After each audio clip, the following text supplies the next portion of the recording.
예, 감사합니다. 잠깐 기도하고 시작하겠습니다. 하나님 감사합니다. 저희들 이제 주님께서 이집트 땅을 다니신 그 길들을 생각해 보는 시간인데, 우리 주님의 그 발자취를 통해서 저희들 믿음의 진보 있게 하여 주시고, 그 가운데 저희들 은혜 있기를 간절히 소망합니다.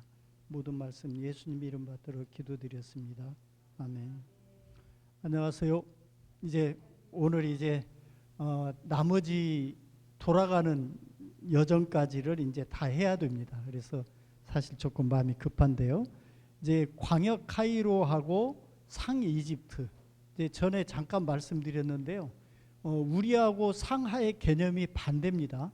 우리는 상하면은 북쪽이죠, 그죠? 근데 이집트에서는 나일강이 반대로 흘러요. 반대쪽에서, 그러니까 남쪽에서 북쪽 지중해를 향해서 흐르기 때문에 상이집트 하면은 남쪽을 얘기합니다. 그러니까 우리하고 방향이 반대라는 거, 그걸 좀 기억해 두시면 조금 덜 헷갈리십니다. 자, 그래서 오늘 이야기를 시작하겠습니다. 자, 지난 시간에는 하 이집트를 봤어요. 자, 그래서 와디엘 나트룬, 이 나트린이라는 말이 바로 영어의 나트륨, 소금을 나트륨이라고 하잖아요. 이제 그것의 기원이 되는 게 이 나트룬이라는 뜻이에요. 자, 그러면 이제 여기 잠깐만 복습을 해보자면요. 아리시를 통해서 우리가 펠루시움 여기까지 갔었죠. 펠루시움 가가지고 여기에서 텔바스타까지 갔습니다. 텔바스타가 대표적인 이미지가 뭐라고 했죠? 텔바스타, 고양이 사원. 그래서 고양이를 통해서 이제 이 사람들은 그걸 신으로 섬기는 거죠. 그래서 이제 더 여기서 밑으로 내려가 가지고 여기가 광역 카이로입니다. 사실은 광역 카이로인데 여기까지 들어오셔요.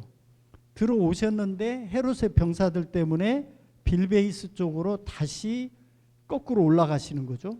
이제 북쪽으로 올라가셨다가 바카도스라고 하는 데를 지나서 메니아트 사마누드, 그리고 사마누드까지 바삐 가세요. 자, 이렇게 해서 가셨다가 이 사마누드에서 사카까지 가시죠. 자, 사카에서의 가장 기억할 수 있는 유물 한 가지가 있었죠. 베카 이수스, 예수님의 발자국이 찍혀져 있는 바위가 발견이 된 겁니다. 기록으로만 있다 최근에 발견된 거예요. 예, 그렇게 해서 이 사카에서 어디로 가시느냐면 지난 시간에 마지막 장소인 와디 엘 나트룬. 와디라는 뜻은 무슨 말이죠? 건천. 예, 마른 개천이라는 뜻이에요. 비가 많이 안 오니까 이제 비가 올 때는 사실은 엄청나게 쏟아집니다. 한꺼번에 막 장대비가 내린다는 의미는 아닌데요. 이제 그럴 때도 있지만 그건 굉장히 드물고, 대부분은 그렇게 비가 많이는 안 오는데 그 넓은 지역에서 이렇게 그 쓸려 내려가는 물이 하류쯤에 가면요, 진짜 계곡을 갖다가 꿰뚫고 지나가서 사람이 죽을 정도의 물길로 바뀌는 겁니다. 그래서 무서워요, 굉장히. 그래서 이제 사카에서부터 이렇게 가시는 거죠. 사실 이것은 추정치입니다. 제가 이제 구글 맵을 통해서 이쪽으로 이렇게 그 양쪽 목적지 출발지를 놓으면 이렇게 안내를 해주는 것뿐이지 실제로 이 코스를 꼭 따라가신 것은 아니라고 이제 생각하시면 되겠고요. 자, 그러면 오늘은 어디로 가느냐?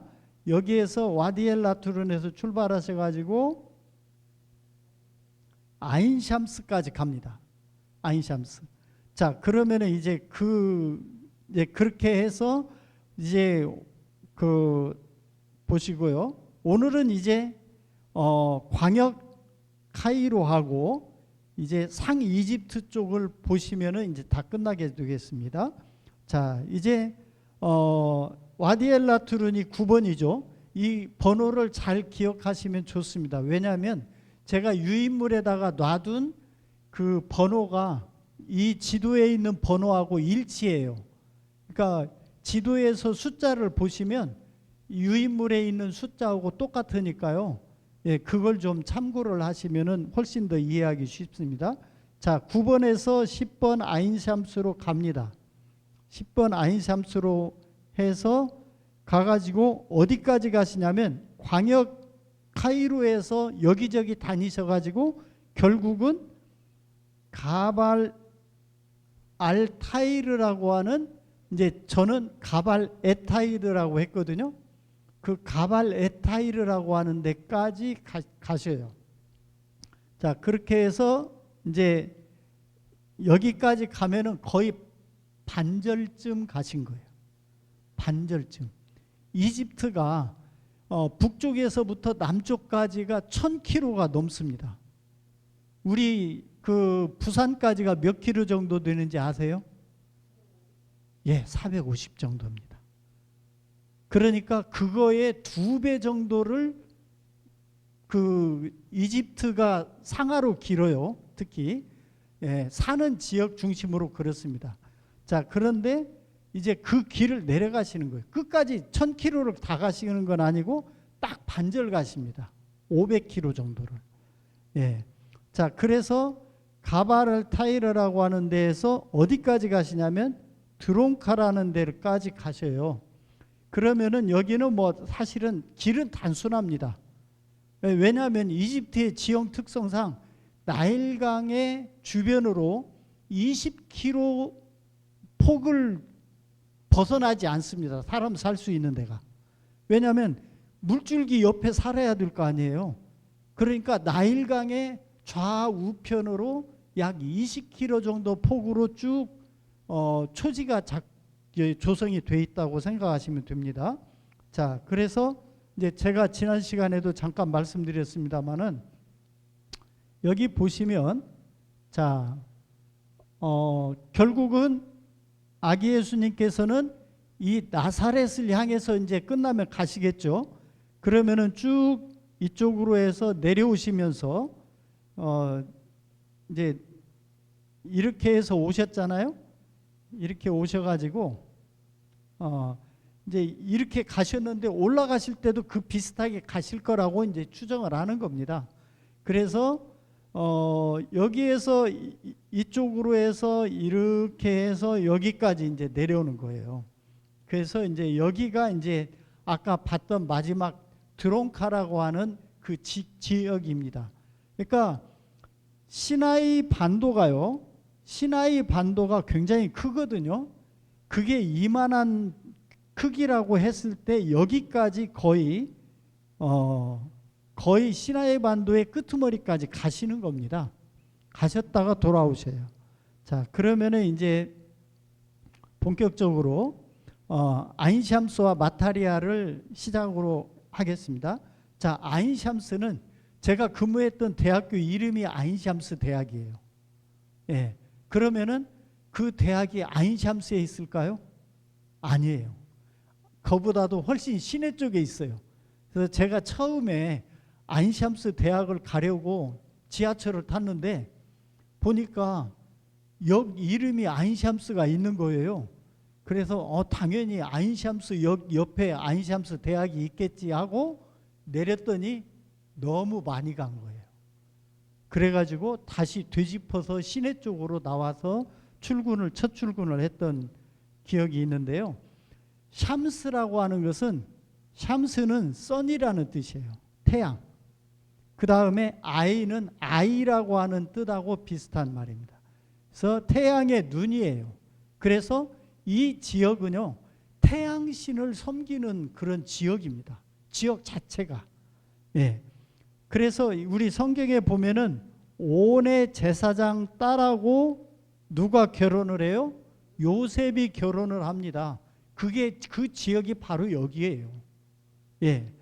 그리고 오니아스 유대교회 회당이 바로 이 지역에 있습니다. 여기에 대해서는 이제 그냥 궁금하시면 인터넷 검색해 보시라고 하고 넘어가겠습니다. 자, 그래서 이제 이쪽까지 아인샴스까지 온다는 것 다시 한번 말씀드리고, 여기에 있는 것이 태양신을 숭배하는 상징이 뭘로 나타나 있느냐? 오벨리스크입니다. 오벨리스크.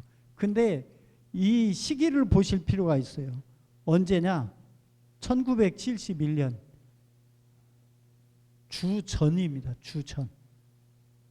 그러니까 주전 20세기에 살았던 세누스레트라고 하는 그 왕이 세운 오벨리스크, 세계에서 가장 오래된 오벨리스크가 이 바로 아인샴스 지역에 있는 거예요. 그냥 가면은 어렵지 않게 찾을 수 있습니다. 예, 굉장히 높죠. 자, 이 주변에는 50여 개의 주변 교회들이 있어요. 제가 세어봤어요. 세어봤는데 50개가 넘습니다. 어떻게 세느냐? 간단합니다. 그 옆에다가 교회라고 영어로 쳐가지고 치면은 그 주변에 있는 교회 개수가 여기에서처럼 줄줄이 떠요. 아무리 내려도 제가 20개 정도를 지난번에 셌었는데 20개가 아니에요. 50개가 넘습니다. 이게 굉장히 특이한 현상입니다. 왜냐하면은 이슬람 국가에서 교회가 이 마리아 나무라고 하는 이 주변으로만 50개의 교회가 있다고 하면은 이건 보통 일이 아닌 거예요. 그만큼 비중이 높은 지역이라는 뜻입니다. 자, 그래서 이 동정녀 마리아 나무가 있는데 와디엘라 투룬에서 오자면은 한 5일 정도 걸어와야 겨우 올 수 있는 그런 거리입니다. 자, 근데 예수님의 어머니 마리아께서 이제 아기 예수님을 씻고 이제 물을 버렸는데 거기에서 나무가 자랐대요. 근데 그 나무가 뭐냐면은 발삼나무라고 하는 그 나무입니다. 근데 발삼 향기가 있거든요. 향기 중에 발삼 향이 있습니다. 근데 그것이 뭐가 되냐면 콥트 이집트에서는 이 발삼 꽃의 향을 채취해서 다른 것들을 섞어서 그 성유를 만듭니다. 그래서 이것은 팔지도 않아요. 전통적으로 이 향유를 만든 횟수가 이렇게 카운트가 돼요. 그래서 누가 주관을 하느냐? 콥트 교황이 직접 주관을 합니다. 그래서 그걸 만들어요. 예, 그게 하나의 굉장히 큰 행사 중에 하나입니다. 그래서 뭐라고 하느냐? 마이론이라고 합니다. 홀리 마이론 이렇게 얘기하고요. 이게 이제 그 마리아 나무입니다. 마리아 나무인데 이 앞에 보면은 1, 2, 3대 마리아 나무가 이렇게 고목이 돼서 있고 지금 이 나무가 지금 4대째 마리아 나무입니다. 그러니까 몇 년 된 거라고요? 2000년 된 거예요. 2000년 된 거. 예. 자, 그렇게 돼 있고요. 이런 그림을 통해서 그 당시의 분위기를 이제 보여주려고 한 거고, 여기에 이제 그 한국인 화가가 그렸다고 하는 그림이 굉장히 큰 게 있거든요. 근데 누군지가 그 알 수 없어요. 예. 그리고 마리아 나무 옆에 가서 바로 옆에 모스크가 있어요. 근데 모스크 이름이 뭔지 아세요? 한번 읽어보시죠. 예, 이렇게 마리아 나무 모스크 이렇게 써 있어요. 예. 자, 여기에 보면은 이게 그 시옷자입니다. 시옷자. 이것이 기역자예요. 시옷, 기역, 그 다음에 이게 아고 여기에 빼먹은 것이 리을이에요. 이거 얘기하면은 근데 이 뒤에 있는 게 마리아라는 뜻이에요. 이게 미음이고요. 이게 리을이고요. 이것이 이고 그 다음에 이것이 아입니다. 마리아 이쪽으로 읽으니까요. 자, 그 다음에 이제 제가 검색을 이 해석 구글 번역에다 넣으니까 메리의 나무라고 아예 딱 나와요. 사원이고 하나님의 사원은 하나님과 마지막 날을 믿는 사람들만이 방문합니다. 이렇게 써 있어요. 예. 자, 그래서 주변 교회 나와 있고요. 자, 이제 어디로 가시느냐면 올드 카이로 공중교회 쪽으로 가십니다. 자, 그래서 17.4km 정도 떨어졌어요. 그래서 이제 올드 카이로라고 하는 데로 이제 가시는, 여기가 이제 올드 카이로입니다. 여기가 이제 마타리아 마리아 나무 있는 데고요. 이쪽으로 가고 제가 근무했던 그 대학교가 이 중간쯤에 있고, 이쯤에 가서 그 콥틱 교황청이 있습니다. 이분들은 교황청이라고 부르지는 않아요. 그렇지만 하여튼 우리 생각으로 교황님이 사시는 곳, 본부, 거기가 여기에 있습니다. 자, 올드 카이로에서는 5가지 봅니다. 바벨론 요새, 그 다음에 예수 피난교회.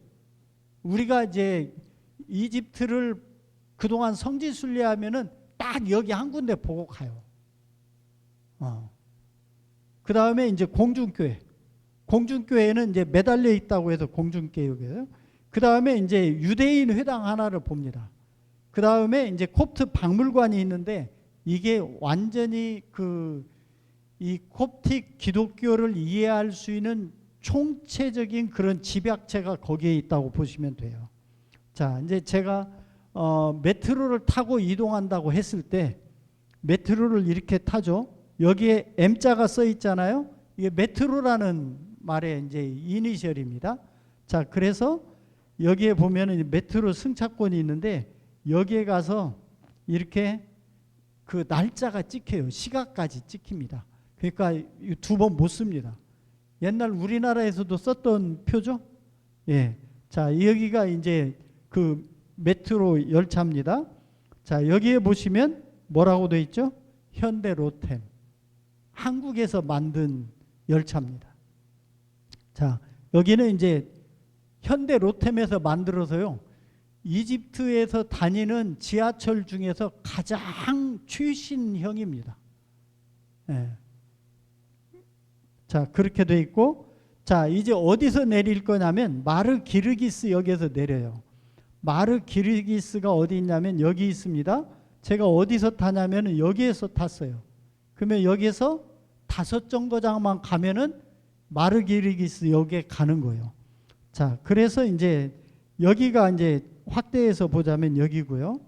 자, 그렇게 한데 여기에 보면은 바로 역에서 보면은 교회가 보여요.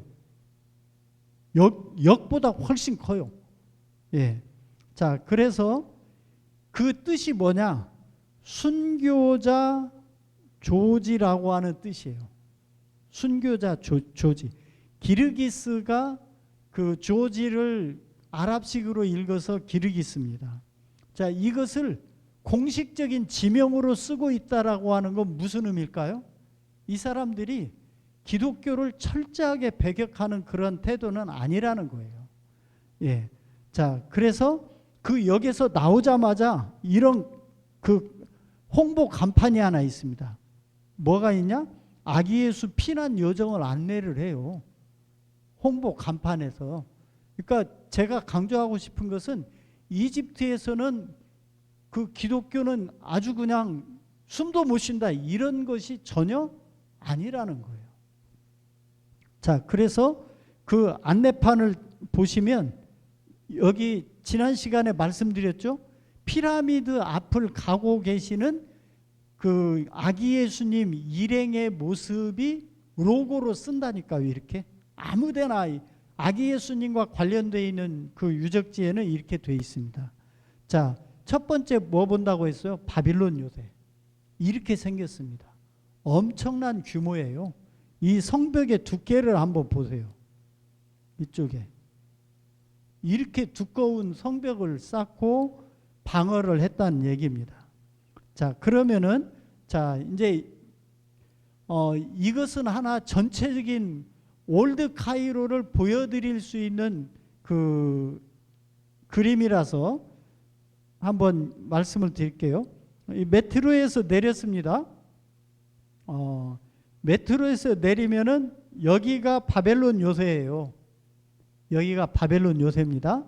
자, 그 다음에 이쪽으로 가면은 예수님 피난교회가 여기에 있습니다. 그러니까 여기는 어떻게 가느냐면 여기 길을 따라서 쭉 이쪽으로 가서 이렇게 들어가면은 예수님 피난교회가 나와요. 그 다음에 여기에서 이 골목을 따라서 이쪽으로 가면은 벤 에즈라 유대인 회당이 나옵니다. 그렇게 되고 여기에서 바로 이쪽으로 들어가면은 콥틱 박물관이 여기에 있어요. 그러니까 콥틱 박물관이 예수님 피난교회하고 그냥 거의 맞닿아 있다고 보시면 되고요. 그 다음에 이쪽에서 바로 이쪽으로 나오면 계단을 통해서 공중교회를 가실 수 있는 겁니다. 그러니까 공중교회하고 이 바벨론 요새하고도 그냥 벽을 담장을 사이에 두고 있고요. 콥틱 박물관하고도 담장을 사이에 두고 있는 그런 구조로 되어 있어요. 그러니까 거기에 역에만 가면은 이 모든 시설들을 그냥 한 번에 다 보실 수 있는 거예요. 한 번에 다. 자, 이렇게 돼 있고요. 이제 이것을 이제 보시면 되고, 지금 이렇게 둘러져 있는 것이 뭐냐면 이게 바벨론 요새의 성벽입니다. 성벽이 이렇게 돼 있고요. 자, 그러면 이제 기원의 여러 가지 세 가지 설들이 있는데요. 이 세 가지 설들은 첫째는 뭐 바벨론 포로들이 왔다. 그래서 바벨론이라고 이름했다. 설 하나. 람세스 2세가 또 바벨론 포로를 잡아왔대요. 그래서 여기를 바벨론이라고 한다. 두 번째. 자, 주전 19세기, 주전 13세기. 그 다음에 이번에는 반대예요. 페르시아의 느부갓네살 2세가 쳐들어와 가지고 이쪽을 점령해서 요새로 삼았다. 그래서 바벨론 요새라고 한다. 이게 세 번째 설입니다. 자, 근데 우리 성경에 보면은 베드로전서 5장 13절에 가서 이런 말이 있죠. 택하심을 함께 받은 바벨론에 있는 교회가, 이렇게 나와요. 바벨론에 있는 교회가 너희에게 문안하고 내 아들 누구도 마가도 그리하느니라.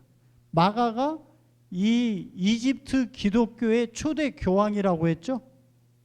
그러면 두 가지가 지역이 겹치는 거예요. 바벨론이라고 하는 지명이 하나 겹치고요. 마가라고 하는 이집트 초대 교황이 겹치는 겁니다. 자, 그 다음에 이제 아까 그림을 생각하시면서 예수 피난교회로 가시는 겁니다. 가장 오래된 콥틱 교회예요. 공중교회하고 두 군데가 가장 오래됐어요.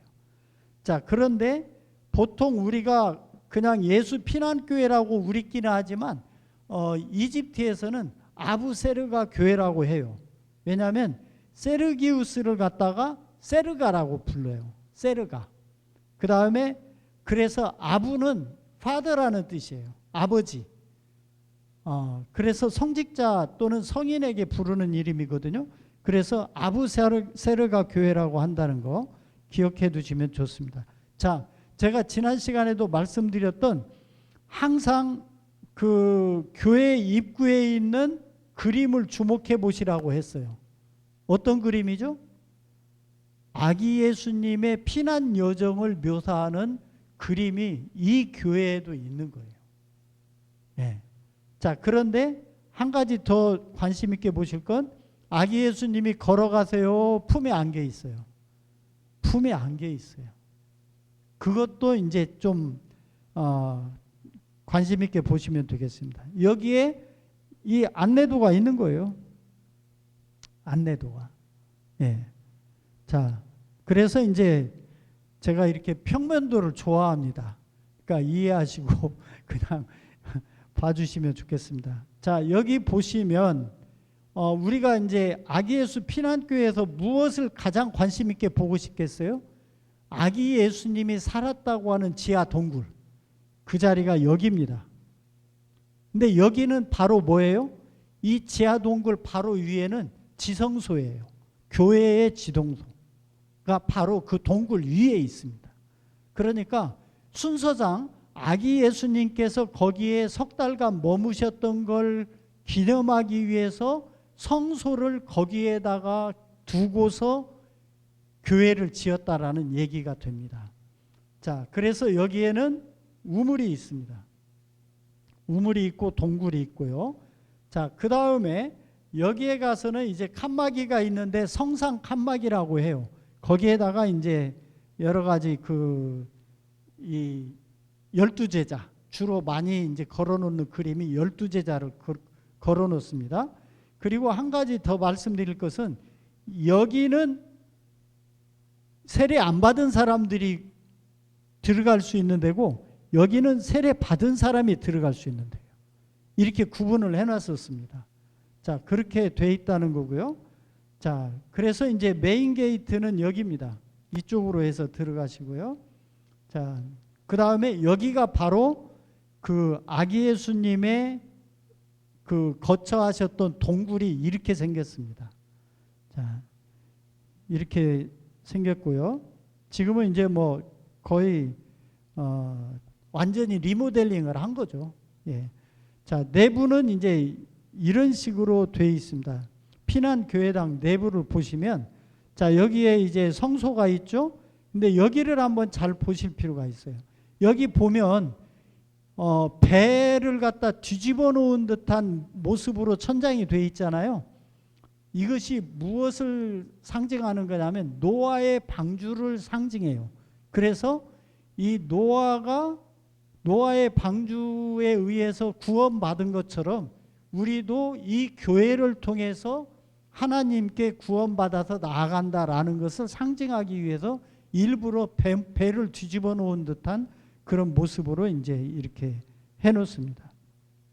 자, 이게 이제 제일 뒤에서 이제 찍은 사진이고요. 자, 그 다음에 이제 세례탕을 저는 주목해서 봐요. 왜냐하면은 이분들이 세례를 어떤 식으로 줬을까가 궁금하거든요. 근데 항상 입구에서 들어가자면은 왼쪽 편 뒤에 세례탕이 있어요. 일반적으로.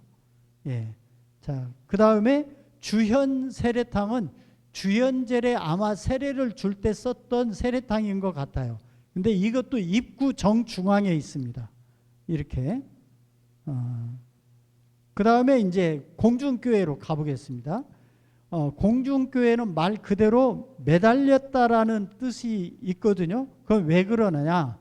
바벨론의 성벽 위에다가 그 교회를 지었어요. 그러니까 땅 위에 있는 게 아니라 성벽 위에 있으니까 공중에 떠 있는 거잖아요. 자, 그리고 이 교회는 목가담이라고 조금 이따 보여드릴 그 교회의 기적이 일어났던 것과 연관이 있어요. 왜냐하면 이 공중교회의 교황이 여기에서 기거할 때에 이 사건이 일어나요. 자, 그리고 또 하나 제가 주목하는 건 팔메트 문양이라고 하는 그 문양입니다. 이것 이제 좀 이따 보여드릴게요. 자, 이것은 이제 이것이 이제 그 보루입니다. 보루. 성벽이라는 뜻이에요. 여기가 다 성벽입니다. 그래서 이 성벽 위에다가 교회를 지었어요. 자, 그런 의미고요. 자, 이건 이제 이렇게 사진으로 보면 이렇게 생겼습니다. 여기 보시는 것처럼 계단을 통해서 그래야 우리식으로 1층입니다. 우리식으로 1층. 자, 그 다음에 이제 1층 올라가면은 이제 여기가 교회 입구입니다. 교회 입구면은 그 앞에 물이 있는 그런 이 분수대 비슷한 게 있어요. 이게 뭐냐면 여기에서 씻고 들어가라 이거예요. 예배 처소로 들어가는데 세상의 죄를 다 씻고 들어가세요 하는 의미에서 이것을 둔 겁니다. 자, 이게 이제 입구고요. 그런데 여기 이런 문양을 한번 잘 보실 필요가 있어요. 이건 그냥 생각 없이 이렇게 장식한 게 아니라 이 주로 원은 하나님의 무한성을 나타내요. 그래서 흑단과 그리고 상하로 이렇게 그 조형을 해가지고 이 뜻을 나타냅니다. 자, 그리고 공중교회 내부도 역시 지붕은 어떻게 되어 있다? 노아의 방주 모양으로 되어 있다. 자, 그렇게 되어 있습니다. 그리고 이제 여기에 가서 있는 것이 이제 설교할 때 올라가서 이제 설교하는 그 설교단이 되겠습니다. 자, 이걸 이제 옆에서 찍은 거고요. 제가 팔매트에 관심이 있다고 했죠. 이게 팔매트입니다. 이게. 그리고 밑에 가서 십자가 있고 둥근 원은 뭘 나타내요? 하나님 또는 영원성, 이걸 나타냅니다. 영생을 나타냅니다. 자, 그래서 이제 그걸 좀 제가 확대를 해서 보여드린 거고요. 자, 제가 위에서 이 교회 바닥에 보면요, 이 유리로 이렇게 돼 있는데 여기가 지금 그 떠 있는 교회에서 바라본 그 지면입니다. 지면이 이렇게 돼 있고 여기에서부터 이 밑에까지가 지금 떠 있는 거예요. 위에서 보면. 네, 상당한 높이입니다. 자, 그리고 이제 마찬가지로 창에서 보더라도 성체 위에 있는 교회니까 여기 지면들이 전부 다 아래로 내려다 보여요. 자, 이런 이제 그 모습 볼 수 있고, 제가 이제 이런 사진을 하나씩 보여드리는 이유는 이 신부님께서 한 5시간 정도 차로 이동을 해가지고 이 교회에 와서 예배를 드리고 도전을 받고 가는 거예요. 5시간 걸려서. 제가 물어봤어요. 어디서 오셨느냐?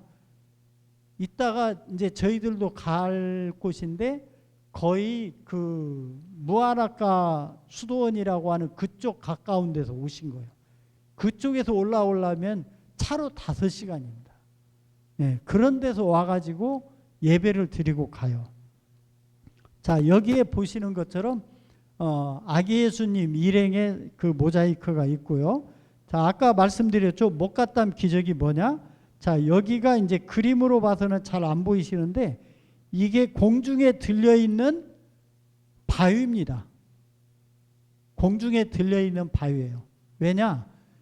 그때 그러니까 900년대 후반에 그때는 그 무슬림들이 통치하던 시대였죠. 그러니까 무슬림 통치자가 얘기를 한 거예요. 야, 너희들 성경에 겨자씨만한 믿음만 있으면 어떻게 한다? 산을 옮길 수 있다고 했지. 너 그 믿음 있어 없어? 이렇게 한 거예요. 그러니까 이 교황이 큰일 났거든요. 왜냐? 그 못 옮기면은 거기에 대한 페널티가 있으니까. 너희들 이 카이로에서 다 나가. 이렇게 된 거예요. 교인들 보고. 그러니까 큰일 났으니까 이걸 두고 기도를 했어요. 기도를 했더니 무두장이라고 하는 시몬이라는 사람이 와서 우리가 사흘간 금식하며 기도합시다 해가지고 이렇게 이 산이 들리워서 옮겨져 가는 그러한 그 기적이 일어났다고 해가지고 이런 그림. 그러니까 이쪽에 있는 사람들은 교인들인 거고요. 이쪽에 있는 사람들은 이제 뭐 이 중에 일부는 교인이 아닌 그 무슬림 통치자 이런 사람들이 있고 이걸 이제 상징적으로 보여준 거예요. 예, 자, 그 목갓담 동굴교회가 이렇게 생겼습니다. 한국에도 유명해요.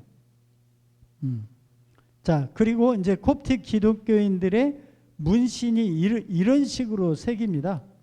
이런 식으로 팔꿈치에다가도 새기고 주로 어디에다 새기냐면은 오른쪽 손목 안쪽에다가 새겨요.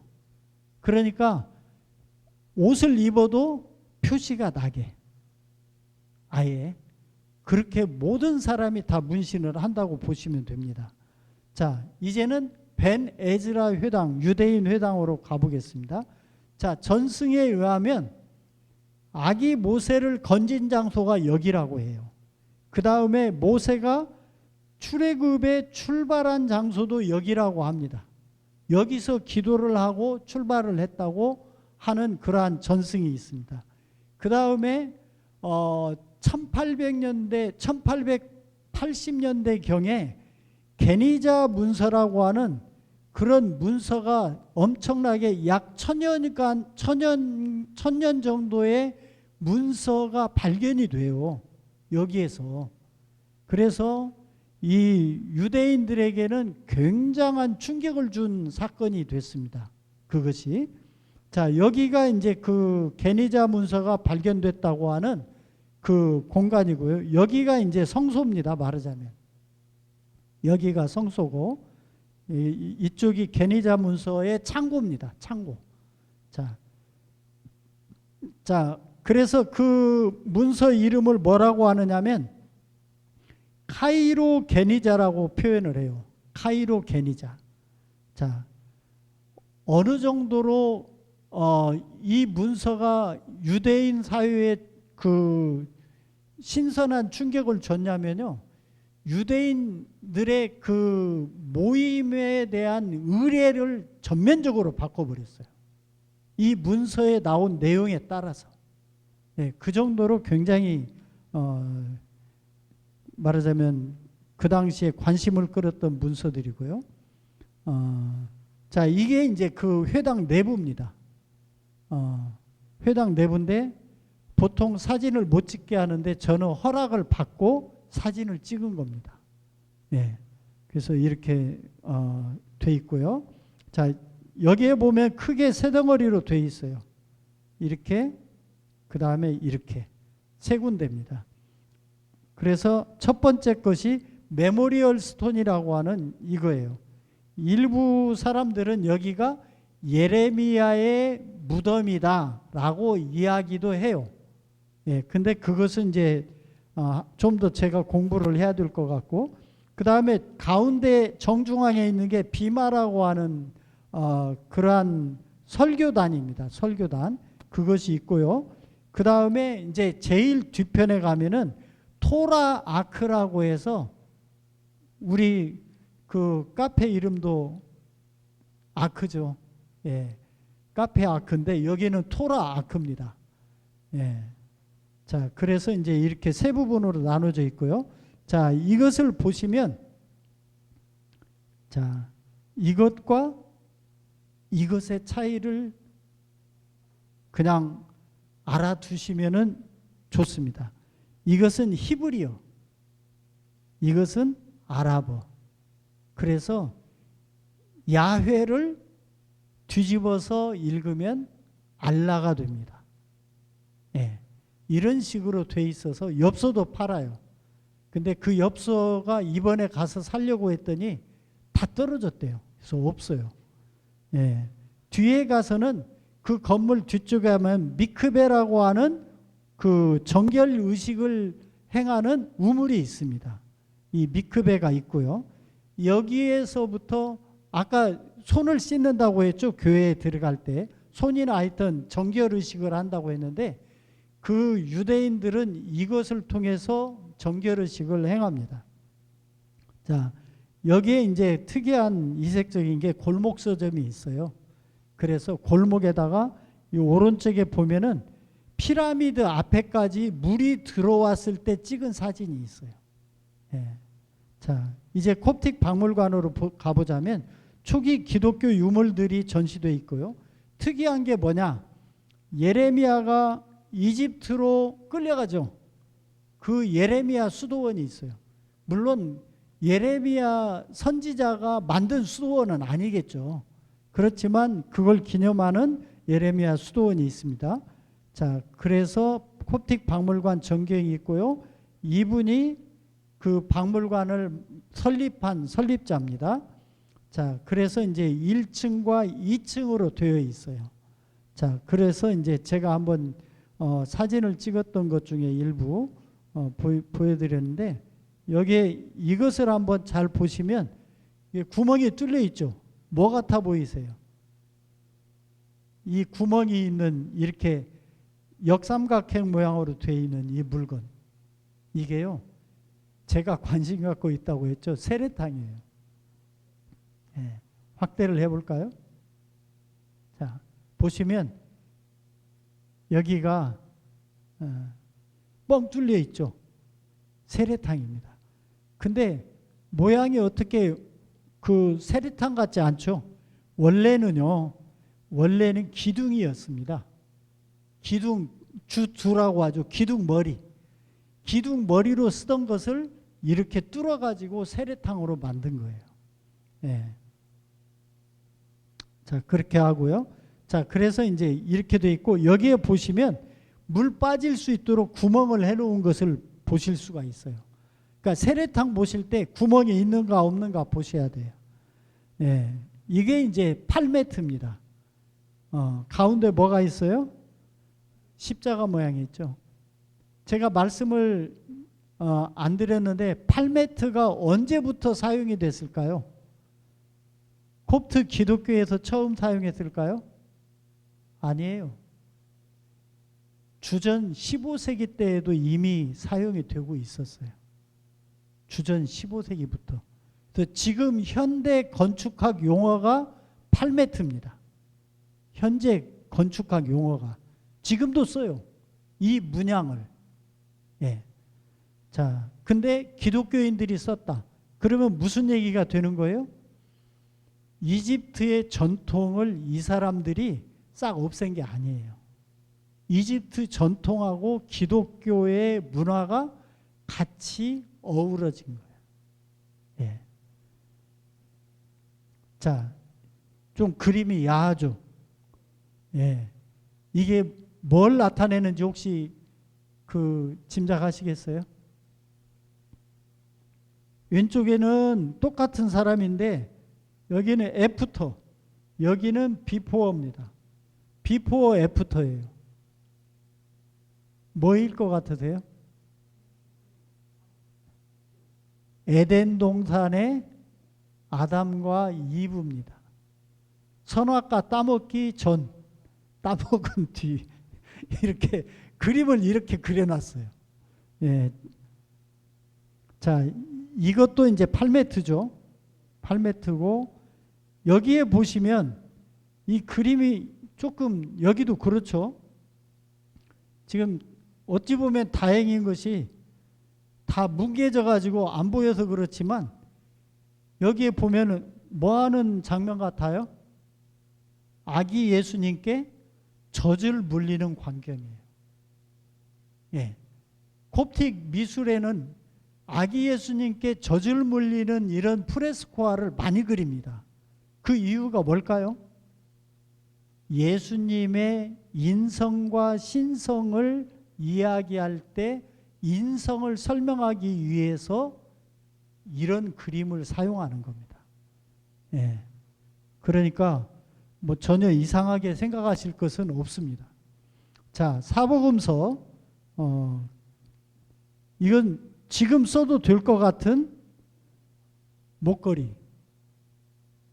예, 여기는 세계 최초의 말하자면 수도원주의자 누구예요?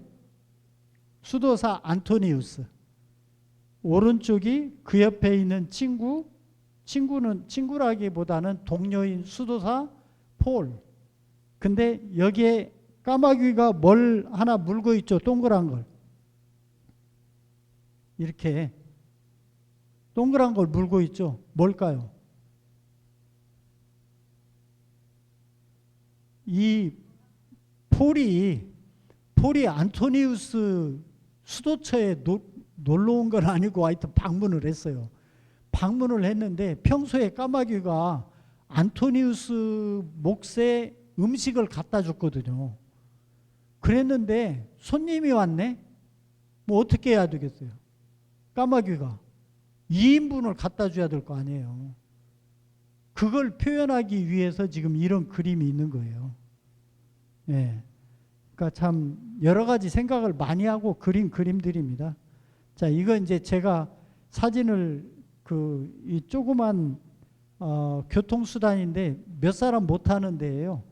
근데 제가 셀카를 찍었더니 뒤에 있는 분이 그걸 눈치채고는 지금 같이 웃어주는 장면이에요. 자, 이제는 어디로 가느냐? 마디로 갑니다. 마디로. 여기가 올드 카이로, 여기서 나일강을 따라서 내려갑니다. 제가 살았던 집이 여기 있어요. 여기. 제가 살았던 집에서 한 10분 자동차로 나가면 나일강이 나와요. 피라미드까지는 30분 걸립니다. 자, 그래서 한나절 소요해서 가고요. 예수님 일행이 펠루카라는 배를 타고서 이제 떠나는 그 계단이 있는 데고, 그러한 의미를 마디라고 하는 말이 지니고 있어요. 건너간다라는 뜻을 가지고 있어요. 그래서 내려가신 돌계단이 지금도 남아 있습니다. 지금도 남아 있고, 매년 6월 1일 날 아기 예수님의 입예굽, 그러니까 애굽에 오신 것을 기념하기 위한 예배가 교황, 콥틱 교황 주재하에 열려요. 작년 6월 1일 날 제가 새벽같이 거기 가서 참석해서 그 예배 참석을 했습니다. 네. 그래서 그 전날에는 나일강에서 퍼레이드가 벌어져요. 자, 기념 예배인데 이분이 콥틱 교황 타와드로스 2세입니다. 이분이. 사실 솔직히 이분들이 다 구분이 저는 잘 안 돼요. 왜냐하면 기다리는데 한 분이 들어오길래 교황이신가 했어요. 그랬더니 다른 분이 또 들어와요. 똑같은 복장에. 교황이 아니신가 그랬더니 나중에 제일 마지막에 그래도 들어오신 분이 교황님이시더라고요. 근데 그 전에 경찰견을 동원해서 샅샅이 다투져요. 샅샅이. 그래서 이제 폭발물 같은 걸 탐지하기 위해서 그러겠죠. 자, 이래서 이제 집열.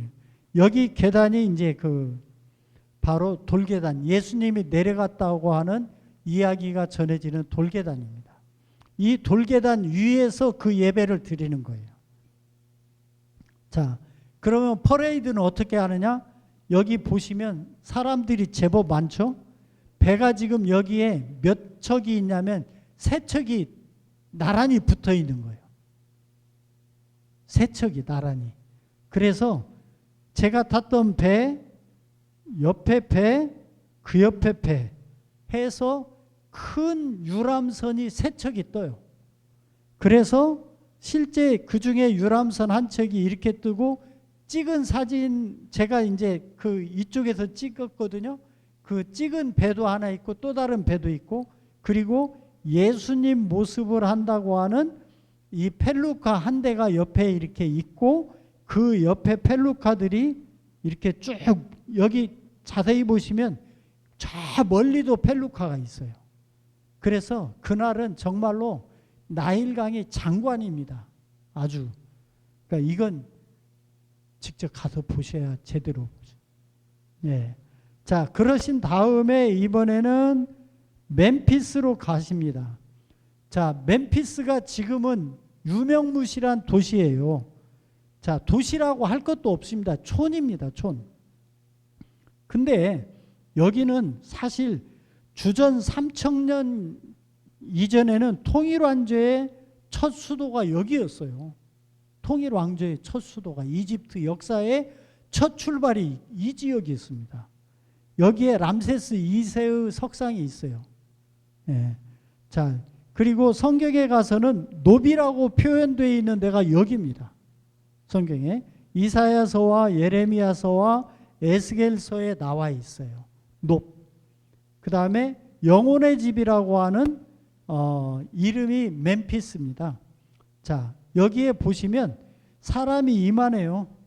사람이 어마어마한 크기입니다.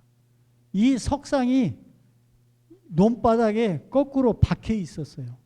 근데 이런 석상이 몇 개냐? 2개예요. 그래서 하나는 박물관으로 가고, 여기는 멤피스 발굴된 장소에 남아있는데, 건물을 지어놓고 이 석상을 드린 게 아니라 석상을 놓고 테두리로 건물을 지어 올렸어요. 그 정도로 어마어마한 사이즈입니다. 박물관인데 그냥 노지입니다. 완전히 그냥 썰렁해요.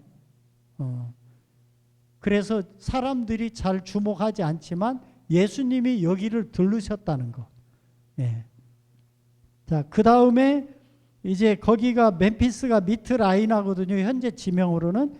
여기에서 쭉 배를 타고 사실은 이쪽으로 와서 다이르 알 가르누스까지 가시는 거예요. 14번까지 가시는 거예요. 자, 그래서 이 다이르 알 가르누스에서 이제 가발 알 타이르, 새들의 산이라고 하는, 새들이 몽땅 하늘이 안 보일 정도로 가리는 그 정도의 새떼가 여기를 지나간다고 해서 새들의 산이라고 해요. 자, 가바레 타이르고요. 가바레 타이르까지는 이틀 정도가 걸리는데 그 앞에서 또 굉장히 멀리 왔기 때문에 열 며칠이 걸리는 겁니다. 자, 그리고 특징이 뭐냐? 절벽 위에 있어요. 여기가 절벽 위에 있고요. 여기 보시는 것처럼 여기 절벽입니다. 예. 그래서 제가 이 절벽 위에서 사진을 찍었는데 사람이나 차들이 이렇게 보이는 거예요. 아득하게 밑에 있습니다. 자, 여기에서 찬양 집회를 밤에 10시에 시작하면은 새벽 4시 반까지 잠을 잘 수가 없어요. 지금 여기가 호텔이거든요. 여기가 호텔인데 호텔 창에서 제가 찍은 거예요. 제 방에서. 예, 그래서 여기에 제가 지금 이것을 해놓은 것은 여기를 여러분들이 카메라로 찍으면 그 주소가 바로 유튜브로, 제 유튜브로 연결이 돼서 이 찬양을 직접 동영상으로 들으실 수가 있습니다.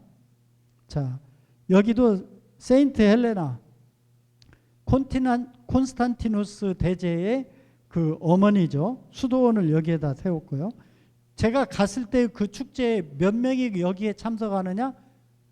연 인원 300만 명이에요. 어마어마한 축제가 여기서 열리는 겁니다. 네.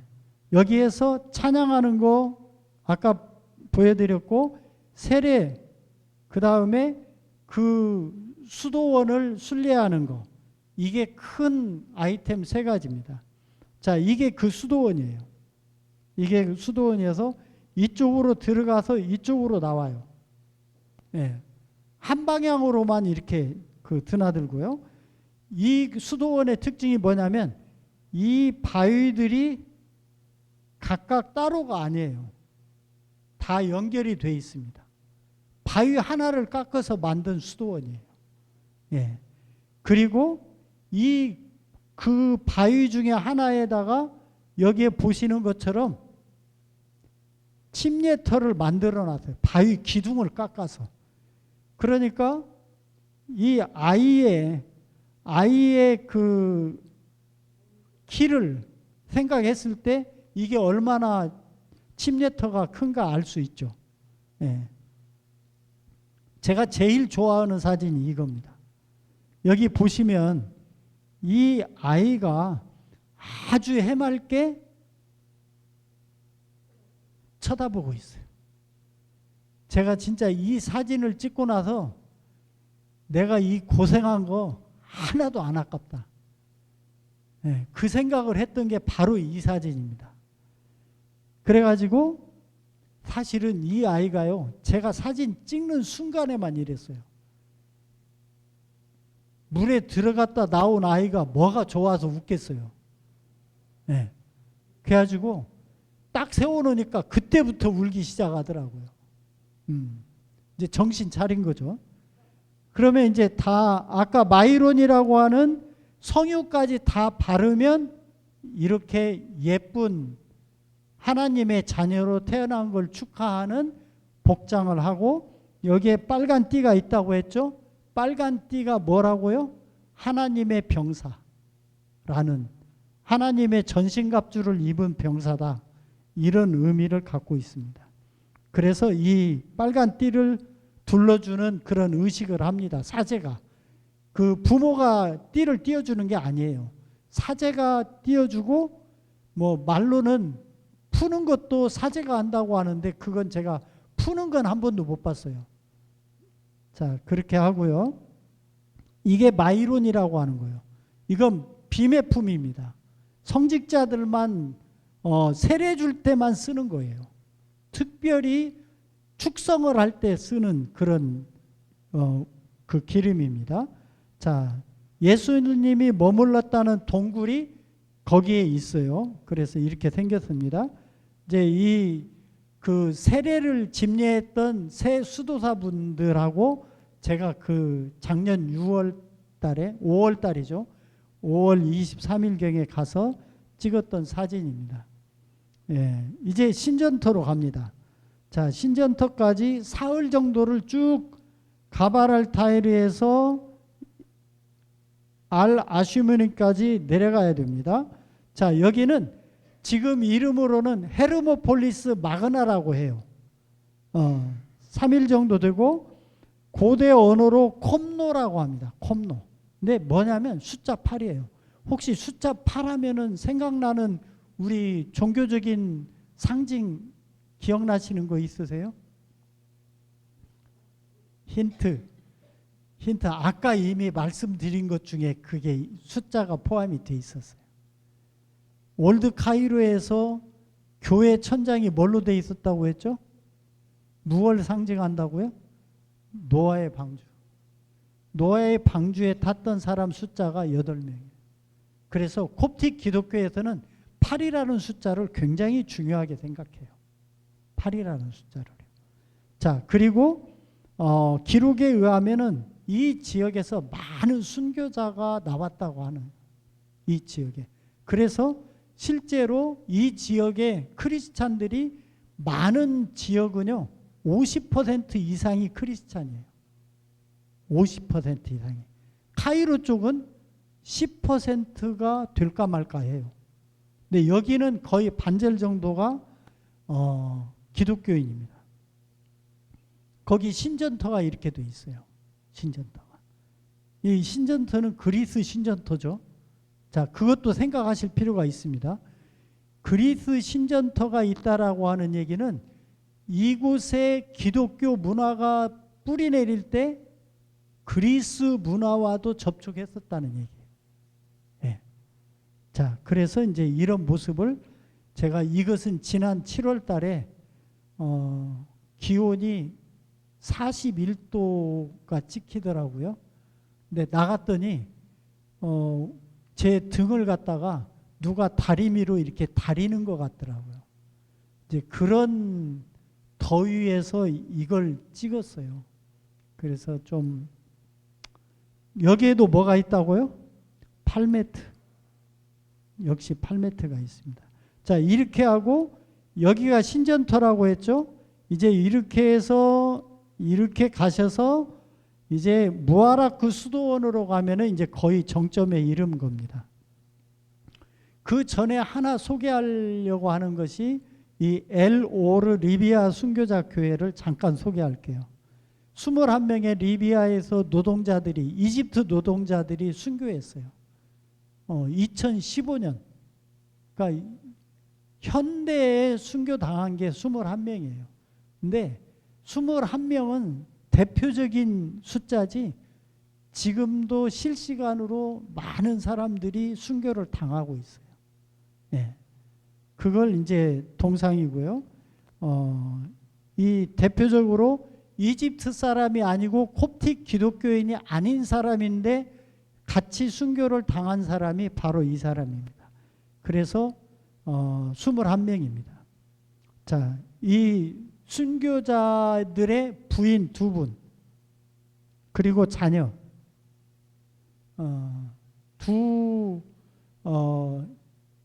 말하자면 아내분들을 CBS에서 작년 8월에 인터뷰를 했었습니다. 예. 이제 여기에서 보시면 이게 뭐냐면 케이블 타이예요. 이분들이 순교당할 때 손을 묶어놨던 케이블 타이. 그 다음에 여기에 보시면 이 옷이거든요. 옷인데 헌옷과 색깔이 조금 선명한 옷의 2가지가 있는데 말하자면 죄수복이에요. 이 색깔이. 근데 모래에다가 묻어버렸기 때문에 이렇게 시신을 꺼냈을 때 옷 색깔이 이렇게 바랜 옷이었는데 이집트로 운구를 하면서 다시 새 옷으로 갈아입혔어요. 그리고 이제 이 관을 이렇게 전시를 하고 시신은 딴 곳에다가 이렇게 안치를 했고요. 자, 그래서 이제 어디로 가시느냐?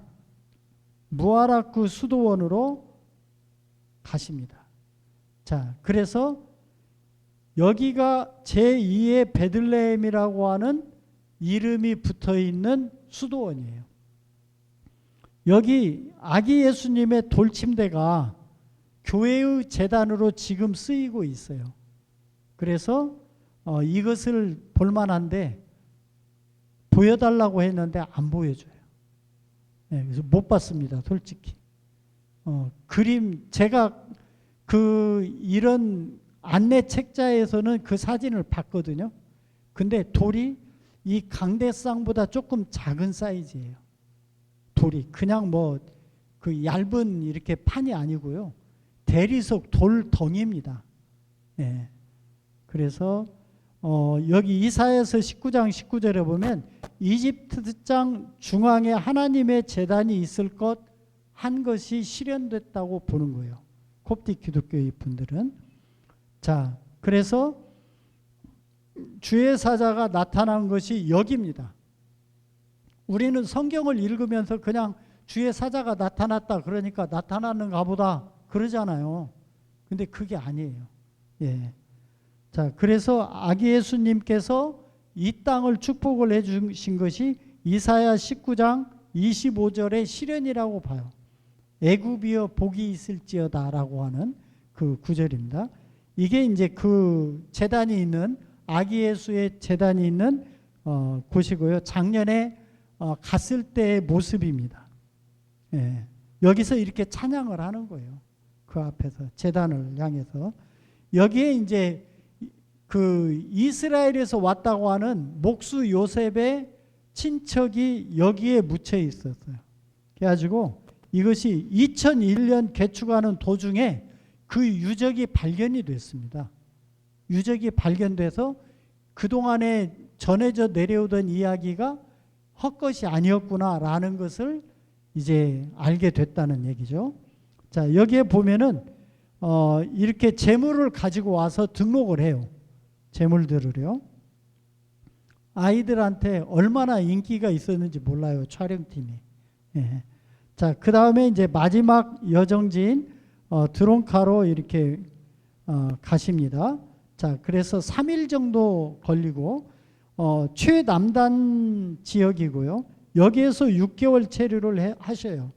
앞에 무아라크에서도 6개월. 그러니까 무아라크와 드론카 수도원 두 군데에서 6개월씩 해서 1년 정도를 여기서 체류를 하십니다. 6개월 10일이라고 나와 있고 어떤 분들은 6개월 5일이라고 하는데 뭐 그건 이제 여기서 왜 그러면은 돌아가라고 했는데 6개월을 더 이쪽까지 더 내려와서 있었느냐? 나일강이 범람했기 때문이다라고 하는 이제 설명이 가장 설득력이 있어요. 예. 그래서 이 나일이 범람할 때 여기가 피난처 역할을 합니다. 왜냐하면 이 수도원의 위치가요, 약 지상으로 100m 정도 높이 솟아 있어요. 그런 언덕에 있기 때문에 나일강이 범람할 때마다 피난처 역할을 하고 63년에 아수안 댐에다가 물 홍수를 이제 물을 이제 담기 시작하면서부터 나일강이 더 이상 물 수위가 낮아져 버립니다. 네, 그래서 지금은 배를 타고 한 번에 못 갑니다. 가운데쯤에 가서 이 뭐라고 하는지 제가 잊어먹었는데요. 이 댐을 만들어 가지고 배를 갖다가 그 댐을 기준으로 해서 물을 넣어서 관문을 뒤에 쪽을 닫고 앞에 관문을 터가지고 수위를 쫙 낮춰서 배가 오르내릴 수 있도록 그렇게 하는 아주 그것도 명물입니다. 자, 그래서 범람이 멈췄고요. 자, 여기에 보시면 아기 예수가 안겨 있나요? 뭔가 일하고 있죠. 그죠? 예, 이제 나이가 좀 찼다는 얘기가 되겠습니다. 그렇게 표현을 하고 있어요. 여기도 마찬가지로 그 교회 입구에 있는 이런 상징물입니다. 자, 이 드론카에 있는 수도사님이 안내를 해줘서 이제 그런 설명을 잘 들을 수 있었고요. 여기가 이제 피난 동굴이라고 하는 그 동굴 모습이 이렇게 생겼습니다. 자, 그리고 그 동굴이 이제 이래요. 천장이 이렇게 시커먼 이유는 뭐냐면 여기가 불이 나서라기보다는 불도 났을 거예요. 근데 촛불로 이렇게 그 의식을 치르다 보니까 그 끓음이 저렇게 돼서 그런다는 설명을 들었습니다. 여기 보시면 비탈이죠? 이 비탈의 여기가 그 동굴입니다. 여기가 그 동굴이고요. 그러니까 이제 또 한 번의 출애굽해서 여기에서부터 여기가 이제 드론카라고 하는 데인데요. 여기로 해서 쭉 해서 제가 구글맵으로 찾아봤더니 이렇게 안내를 해요. 이렇게. 근데 사실은 여기 못 갑니다. 여기 못 질러가요. 왜? 여기는 지금 위험 지역입니다. 이 IS 사람들 때문에 통과를 못 해요. 그래서 어떻게 가야냐? 이렇게 가야 됩니다. 지금 현재는요. 그리고 여기는 그 사륜 구동차는 못 들어갑니다. 왜냐하면 뺏기면 바로 뺏기면 그 사람들이 타고 다닐 거 아니에요. 반군들이. 그렇기 때문에 이집트 정부에서 사륜 구동차를 가진 사람은 아예 수에즈 운하 통과할 때 다 뺏어버려요. 뺏는 게 아니라 통과를 못하게 합니다. 그런 데고요. 자, 그래서 제가 그렇게 재봤더니 1193km가 나와요. 1193km. 그래서 계산을 해봤습니다. 얼마나 걸릴까? 주 5일 동안 이동한다고 했을 때 넉 달이 소요가 돼요. 넉 달이. 평탄하게 간다고 했을 때 넉 달입니다. 그러면은 오실 때도 넉 달 이상 걸리셨을 거 아니에요. 가는데도 넉 달 이상 걸리셨을 거 아니에요. 그 다음에 저 남단에 가서 1년 계셨죠. 그러면 기본적으로 2년 정도는 이집트에 최소한 계셨었다는 얘기예요. 그러니까 4년 가까이 된다고 하는 콥트 기독교 사람들의 전통 이야기가 그렇게 그 허무맹랑한 소리가 전혀 아니다. 그 말씀을 드리겠습니다. 자, 이야기를 이제 정리를 하는데요. 첫 번째는 이제 정말로 감사한 생각이 커요. 제가 이런 여러 가지 아기 예수님에 관한 이야기에 관심이 많은데 이야기를 정리할 기회를 주셔가지고 우리 목사님과 그리고 우리 성도님들께 진심으로 감사의 말씀을 드려요. 얼마나 제가 이야기를 하고 싶었을까요? 예. 그리고요.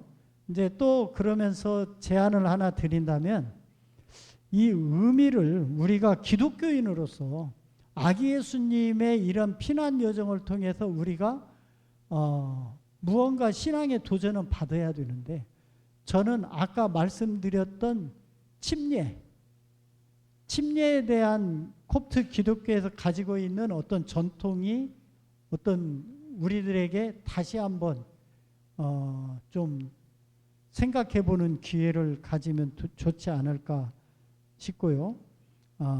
그리고 그 제가 바라는 것은 어디 뭐 다른 데 가시는 것도 좋지만 이런 의미 있는 데 같으면 다른 데보다도 훨씬 더 생생한 순례 장소가 되지 않을까. 이스라엘에 못지않은 순례길이 되지 않을까 하는 생각을 하고 있습니다.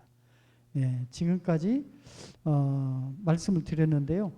아기 예수가 방문했던 유일한 그리고 아기 예수님께서 다니시면서 축복하신 유일한 땅이 이집트다.